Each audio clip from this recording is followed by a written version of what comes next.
Hello दोस्तों, एक बार फिर से आपका अपने YouTube channel SR study number 1 में बहुत बहुत स्वागत है। आज का वीडियो है क्लास 12th के केमिस्ट्री का मोस्ट वीवीआई सब्जेक्टिव क्वेश्चन, जो कि बोर्ड एग्जाम में हर साल पूछे जाते हैं। अगर आप ये वीडियो देख कर जाते हैं तो एग्जाम में सारा का सारा क्वेश्चन बना कर आएंगे। तो चलिए वीडियो को स्टार्ट करते हैं। सबसे पहला प्रश्न कहता है कि चालकता क्या है। सबसे पहला प्रश्न क्या कहता है, चालकता क्या है। तो चालकता को हम लोग देखने जा रहे हैं, तो आप लोग ध्यान दीजिएगा। चालकता प्रतिरोधकता के व्युत्क्रम को चालकता कहते हैं। क्या कहते हैं? चालकता कहते हैं। और चालकता को सिग्मा से सूचित किया जाता है। किससे सूचित किया जाता है? सिग्मा से सूचित किया जाता है। अर्थात सिग्मा इक्वल टू होगा आपका 1/रो, 1/रो, इसको बोलते हैं रो। ठीक है। अब देखेंगे अगला प्रश्न। अगला प्रश्न कहता है विशिष्ट प्रतिरोध क्या है। विशिष्ट प्रतिरोध क्या है?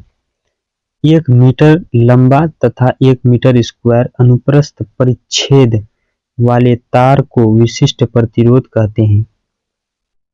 अब देखते हैं हम लोग अगला प्रश्न। अगला प्रश्न कहता है संपरासरी घोल किसे कहते हैं। वैसे घोल जिनके परासरण दाब समान होते हैं उन्हें संपरासरी घोल कहते हैं। अब देखते हैं हम लोग अगला प्रश्न। अगला प्रश्न क्या कहता है, वेग समीकरण। अगला प्रश्न है वेग समीकरण। अभिक्रिया की दर यदि सिर्फ अभिकारी पदार्थों की सांद्रता के पदों में ही व्यक्त किया जाता है तो उसे वेग समीकरण या वेग नियम कहते हैं। अब देखते हैं अगला प्रश्न। अगला प्रश्न कहता है शून्य कोटि की अभिक्रिया। शून्य कोटि की अभिक्रिया क्या होती है? वेग समीकरण में प्रयुक्त अभिकारी पदार्थों के मोलर सांद्रताओं के घातों के योग यदि शून्य हो तो उसे शून्य कोटि की अभिक्रिया कहते हैं। अब देखते हैं हम लोग अगला प्रश्न। अगला प्रश्न कहता है आणविकता क्या है। आणविकता, आणविकता ये बहुत इंपॉर्टेंट है।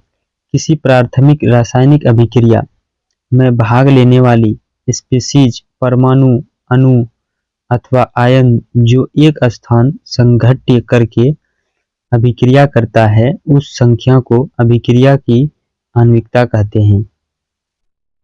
देखते हैं हम लोग अगला प्रश्न। अगला प्रश्न है अभिक्रिया के सांद्रता का ग्राफ। अभिक्रिया के सांद्रता का ग्राफ।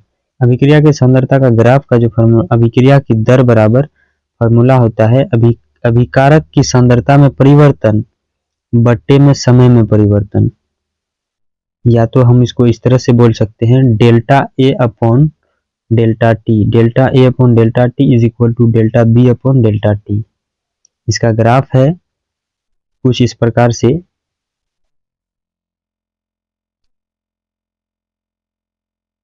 इस प्रकार से ग्राफ है। ये सांद्रता है इधर, ये वाला जो है ना आपका, ये वाला सांद्रता है और ये वाला जो है ये समय है। यहाँ से यहाँ तक ये समय और ये उत्पाद प्रोडक्ट है। अब हम लोग देखते हैं अगला प्रश्न। अगला प्रश्न कहता है अनुचुंबक क्या है। अनुचुंबक, अनुचुंबक के, प्रतिचुंबक के, लोह चुंबक के, सबको समझेंगे हम लोग। अभी अनुचुंबक की समझ रहे हैं। वे पदार्थ जो चुंबक के क्षेत्र में ले जाने पर दुर्बल रूप से आकर्षित होते हैं तो उसे अनुचुंबक के पदार्थ कहते हैं। जैसे ऑक्सीजन Cu2+, Fe3+, Cr3+, इस तरह से होते हैं। इसका एग्जाम्पल अब देखते हैं हम लोग प्रतिचुंबक के पदार्थ। प्रतिचुंबक के पदार्थ क्या होता है इसको समझते हैं। वे पदार्थ जो चुंबक के क्षेत्र में ले जाने पर विपरीत दिशा में दुर्बल रूप से आकर्षित होते हैं तो ऐसे पदार्थ को प्रतिचुंबक के पदार्थ कहते हैं। जैसे H2O, NaCl, TiO2, etc extra बहुत होते हैं। अब देखते हैं हम लोग अगला प्रश्न। अगला प्रश्न है लोह चुंबक के पदार्थ। लोह चुंबक के पदार्थ को समझिए। वे पदार्थ जो चुंबक के क्षेत्र में ले जाने पर प्रबल रूप से आकर्षित होते हैं ऐसे पदार्थ को लोह चुंबक के पदार्थ कहते हैं। अब देखते हैं अगला प्रश्न। अगला प्रश्न है प्रतिलोह चुंबक के पदार्थ। प्रतिलोह चुंबक के पदार्थ वे पदार्थ जो चुंबक के क्षेत्र में ले जाने पर विपरीत दिशा में प्रबल रूप से आकर्षित होते हैं, ऐसे पदार्थ को प्रतिलोह चुंबकीय पदार्थ कहते हैं। जैसे MnO इस तरह से होते हैं। अब देखते हैं अगला प्रश्न। अगला प्रश्न है फेरी चुंबकीय पदार्थ। वे पदार्थ जो चुंबकीय क्षेत्र में ले जाने पर लोह चुंबकीय की तुलना में चुंबकीय क्षेत्र द्वारा दुर्बल रूप से आकर्षित होते हैं, उसे फेरी चुंबकीय पदार्थ कहते हैं। जैसे एग्जाम्पल में है मैग्नेटाइट। मैग्नेटाइट का फॉर्मूला होता है Fe3O4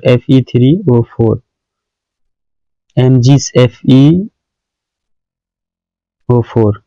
अब देखते हैं अगला प्रश्न। अगला प्रश्न है नर्नेस्ट समीकरण। ये बहुत ही इंपॉर्टेंट है, ये प्रश्न लास्ट होगा। नर्नेस्ट समीकरण रासायनिक समीकरण में इलेक्ट्रोड के विभव का निर्धारण मानक परिस्थितियों में किया जाता है, लेकिन यह परिस्थिति हमेशा बना रहे यह आवश्यक नहीं है, क्योंकि लिए गए विलयन की मोलर सांद्रता 1 मीटर तथा ताप 298 केल्विन से भिन्न मतलब अलग भी हो सकता है। ऐसी परिस्थिति में शेल विभव के निर्धारण के लिए नर्नेस्ट महोदय ने एक समीकरण दिया, जिसे नर्नेस्ट समीकरण कहा जाता है। माना कि अर्ध शेल अभिक्रिया Mn plus Ne minus Ms है, तो इसके लिए नर्नेस्ट समीकरण निम्न प्रकार से लिखा जा सकता है। जैसे EMn plus single bond Ms equal to E naught Mn plus Ms RT by NF lone pair log MLS Mn plus, ये इसका फॉर्मूला होता है। अब ये फॉर्मूला पे बैठा करके मान निकाल सकते हैं। अब हम लोग आज के वीडियो में बस इतना ही, फिर मिलते हैं।